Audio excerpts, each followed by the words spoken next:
Chers amis amateurs de transport en commun, je vous propose aujourd'hui d'étudier un réseau fictif de tramway pour la ville de Châteauroux.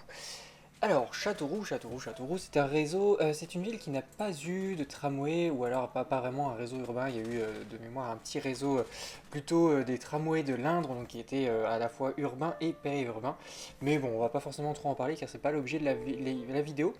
On commence toujours par quelques éléments de contexte, donc on est sur vraiment une petite ville, hein.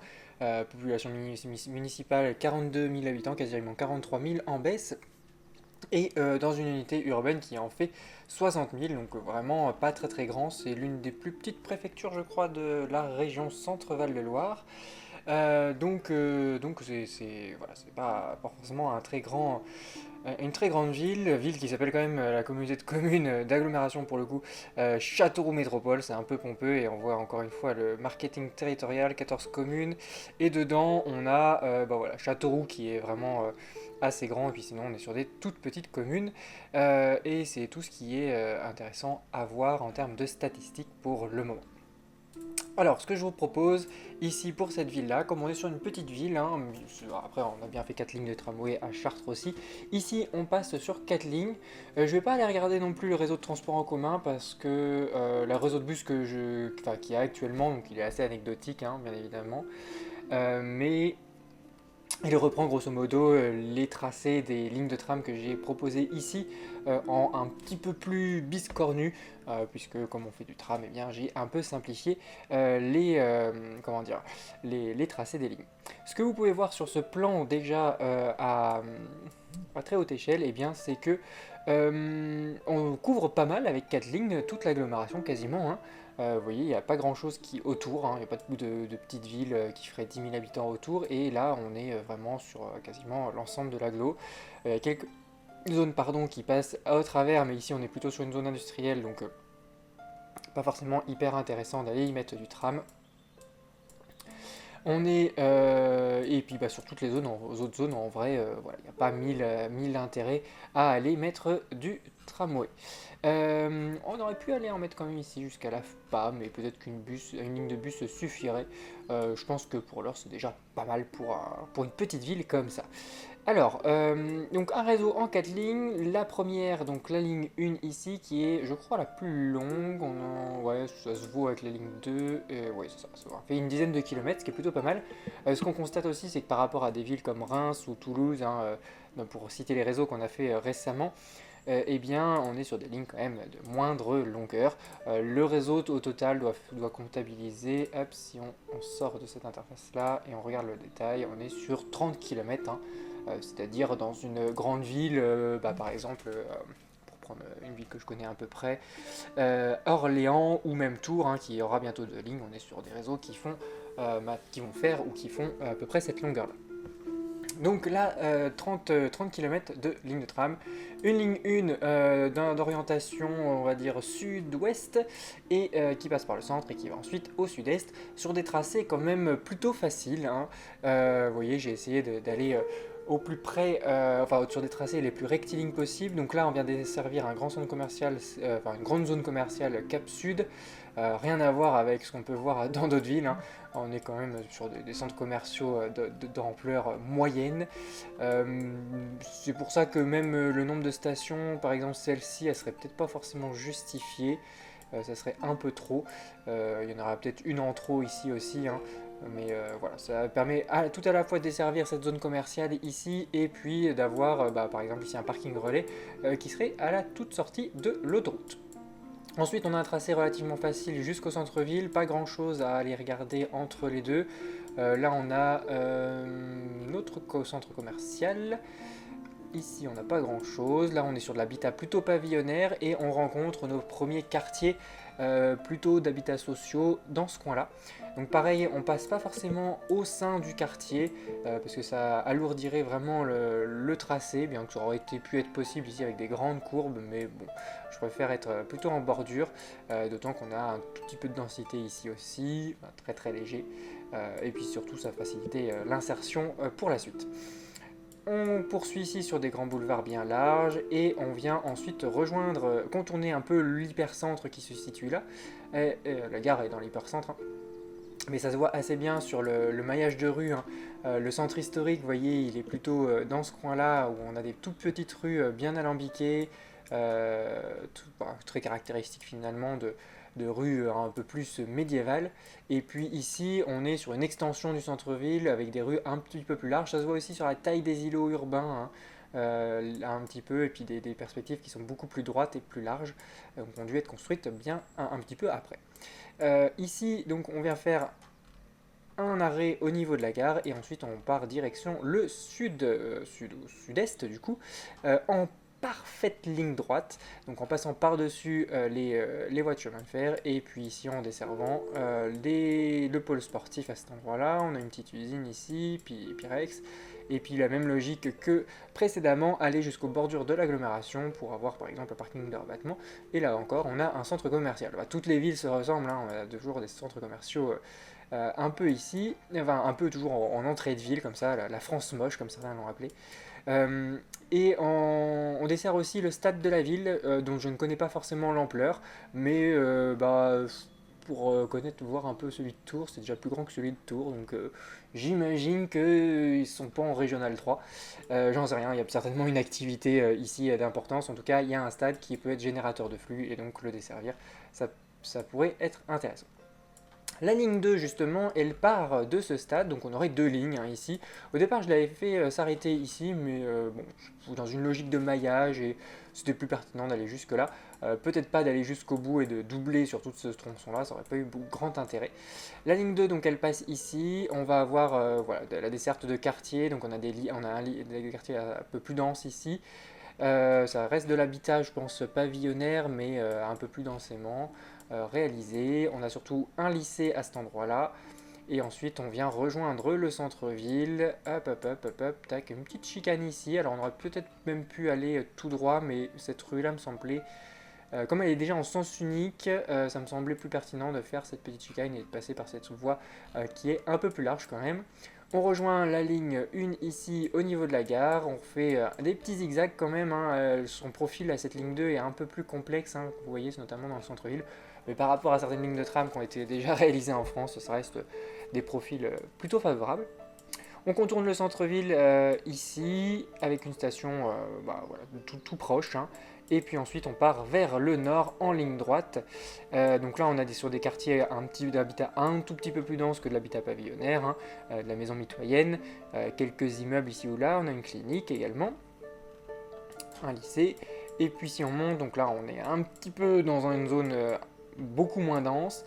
Et là, on a une deuxième ville, une petite excroissance. Je pense que c'est une autre ville, mais encore une fois, avec les lignes, on ne le voit pas très bien. Ça s'appelle Déol, effectivement. Voilà, donc on va desservir cette commune. Et en ligne droite, rejoindre complètement l'entrée d'agglomération. Donc on a une sorte de périphérique ici, on va dire de rocade plutôt, sur la partie nord-est de l'agglomération. Et donc pareil, dans une logique de rabattement, avoir un parking relais ici ou là.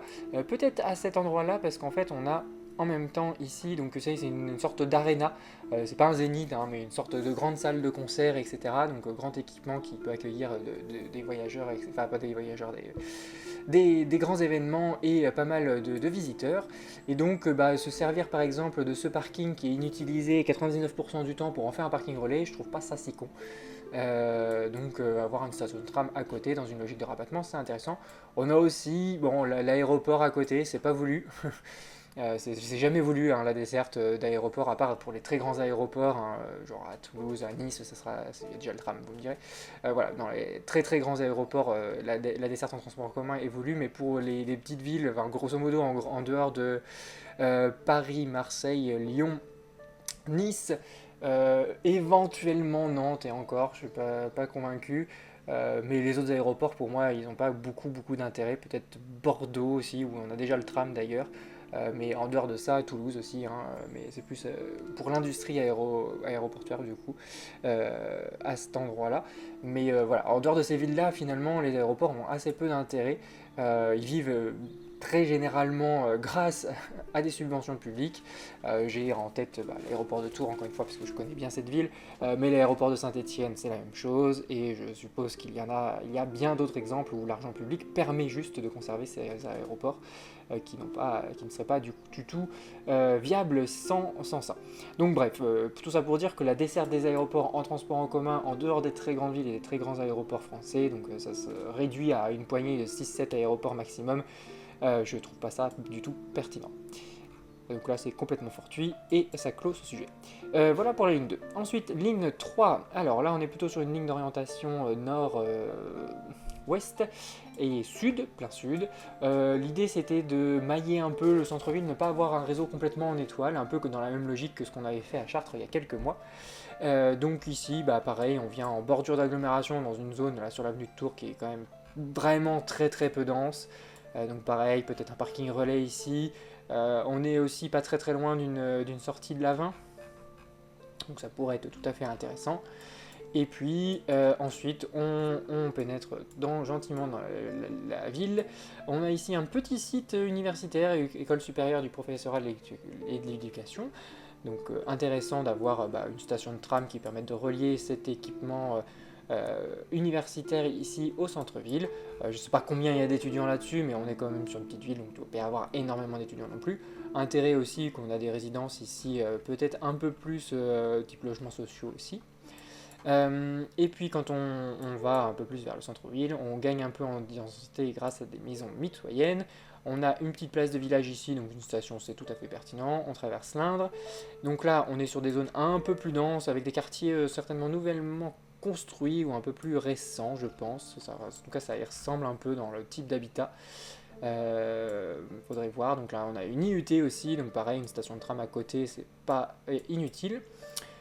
Ici, on a deux. Alors, en réalité, si on faisait le plan d'infrastructure, on aurait certainement des correspondances complètes, un triangle peut-être complet, ou en tout cas, au moins cette voie ici qui part de l'ouest et qui se prolonge. L'idéal serait aussi d'avoir ce mouvement-ci, de sorte à permettre de dévier et de ne pas passer forcément par la gare. Ce mouvement-ci, il est intéressant aussi. Alors peut-être juste le mouvement croisé finalement, avec un ou deux raccordements ici ou là. Mais déjà le mouvement croisé, ce serait déjà intéressant et ça ferait déjà un échangeur, une aiguille ici assez complexe à gérer. Bon, voilà. Mais moi, dans comment je les ai représentés, les deux lignes ne se touchent pas, on est dans une station en correspondance. Ensuite, on passe sur cette rue qui, à certains endroits, est plutôt bien dimensionnée. Là, vous voyez, là, il y a de l'espace pour mettre du tram. Ici aussi, ça va encore. Là, c'est un peu plus tendu, je pense, sur cette partie ici. Il y a une petit pincement, voilà. Et après, on retrouve un peu de largeur, enfin là, largement suffisamment de largeur. Mais voilà, on a un petit pincement ici qui mériterait peut-être une petite portion en voie unique. Alors, je ne l'ai pas dit partout, hein, mais bien entendu, si on regardait un peu dans le détail, on n'aurait pas des fréquences de fou. Donc est-ce qu'il y a nécessité d'être en double voie partout? Peut-être pas, juste au niveau des stations, et je pense que ça fonctionnerait très bien. Il faut voir que les anciens trams, dans les années 1900 jusqu'à la Seconde Guerre mondiale, il y avait beaucoup de voies uniques, avec des doubles voies là où il y avait des points d'arrêt ou à certains endroits stratégiques. Et puis quand il y avait des grandes fréquences, eh bien, on faisait du double voie partout. Il suffit de regarder par exemple le plan du réseau de tramway, ancien réseau de tramway de Paris sur Cartométro pour s'en rendre compte, sachant que c'était un réseau qui était très très utilisé, l'un des plus grands réseaux du monde, l'un des plus grands réseaux du monde, sinon le plus grand à cette époque. Donc cette ligne 3, pour revenir à nos moutons, elle se poursuit ici, elle vient rejoindre la ligne 2 avec une station commune. On passe pas exactement au niveau de la gare parce que ça aurait fait trop de zigzags. Alors on aurait presque pu faire comme ça, mais ouais, je sais pas, j'étais pas forcément très très convaincu, mais en y réfléchissant, ouais, ça a moins de logique quand même de faire une grande encoche comme ça, hein. Là, je pense que c'est plus logique, ça permet surtout de faire deux stations à proximité ici de ces logements. Donc là, c'est pareil, on a pas mal, a priori, de logements sociaux, de logements qui ont été construits là, dans l'après-guerre, hein. C'est tout à fait cet urbanisme-là. Vous voyez, ici, on a au moins 5 ou 6 étages, je dirais. Allez, 5, 4, 5, ouais. C'est pas si évident que ça à voir sur une vue satellite. Donc intéressant d'avoir des stations de tram directement dans ce quartier, alors même si c'est pas exactement dans le quartier, mais vraiment en bordure, un peu plus proche que toutes les autres, et finalement on a une bonne ceinture quand même de tout ce quartier-là. Donc là on a un profil qui est quand même très en zigzag, et qui vient se terminer ici à l'entrée de l'agglomération, donc là encore avec la rocade sud ici que vous voyez. Et donc pareil, même logique avec un parking relais éventuellement. Il faut voir que la ligne n'est pas très très longue, hein. On est sur 7 km, donc on pourrait avoir un parcours assez rapide. Lui nous dit 12 minutes, puisque je l'ai mis en mode métro, 14 en mode tram, ça me semble un petit peu ambitieux pour faire 7 km en mode urbain quand même. Autre intérêt de cette ligne avec la ligne 2, c'est qu'on vient faire des stations pas trop loin aussi de l'hôpital, même si la ligne 2 est beaucoup plus appropriée pour ça, pour avoir des stations directement au niveau du centre hospitalier. Et enfin, on termine avec une toute petite ligne 4 de 5,2 km. Alors, ce qui a présidé à sa création, c'était surtout la desserte de cette zone ici. Alors, on a un truc qui s'appelle EcoCampus, la CCI, on a aussi un grand centre aquatique. Bref, on a un grand équipement ici, un hippodrome évidemment. Et ce que je me suis dit, c'est que ça serait intéressant d'avoir une liaison tram. Alors du coup, est-ce que ça valait le coup de faire une ligne nouvelle? Je ne sais pas. Toujours dit que c'est ce que j'ai fait. Et donc ensuite, on vient ajouter des nouvelles stations, un nouvel itinéraire en fait qui vient contourner le centre-ville. Donc c'est une ligne qui ne passe pas du tout dans le centre-ville, mais pareil, ça permet de déconcentrer, desservir de nouveaux quartiers. Ici, alors c'est des quartiers de densité assez moyenne, hein. On est surtout sur la maison mitoyenne un peu partout, donc des petits faubourgs, hein. Intéressant sur un boulevard qui est largement suffisamment large pour accueillir du tram. Et puis on vient mailler toutes les différentes lignes, hein, puisque c'est une ligne qui était en correspondance avec les trois autres, et desservir ici un nouveau pan de la ville qui n'avait pas été desservi jusqu'à présent. Pareil avec quelques logements ici, un peu certainement sociaux, enfin voilà, un petit peu de densité, des petites poches ici ou là, et toujours un peu le même système. Alors je vais pas jusque à la rocade avec cette ligne là, parce que là on est sur de la petite route et ça aurait été très sinueux, etc., avec des ouvrages d'arrêt et tout. Mais on pourrait tout à fait avoir un parking relais dans ce secteur ici, toujours dans cette même logique de rabattement. Voilà pour ce tramway fictif de Châteauroux, ce qui clôture un petit peu cette vue des villes de région centre Val-de-Loire, puisqu'on a fait le tour, hein. Pour rappel, vous pourrez retrouver ces vidéos sur la chaîne. Nous avons commencé par Tours, Orléans, on a vu sur des villes un peu plus petites, d'abord Chartres, Bourges, Blois, et désormais Châteauroux. Donc on a fait le tour des préfectures. Alors on pourrait tout à fait en imaginer sur d'autres, mais on va aller dans d'autres secteurs de la France, histoire de couvrir d'autres villes moyennes. Voilà, ça sera tout pour cette vidéo, j'espère qu'elle vous aura plu. N'hésitez pas à laisser votre avis en commentaire, à vous abonner, et on se retrouve très prochainement pour une nouvelle vidéo. On va partir sur une grande ville, peut-être dans l'est de la France. Allez, merci d'avoir regardé, et à très bientôt.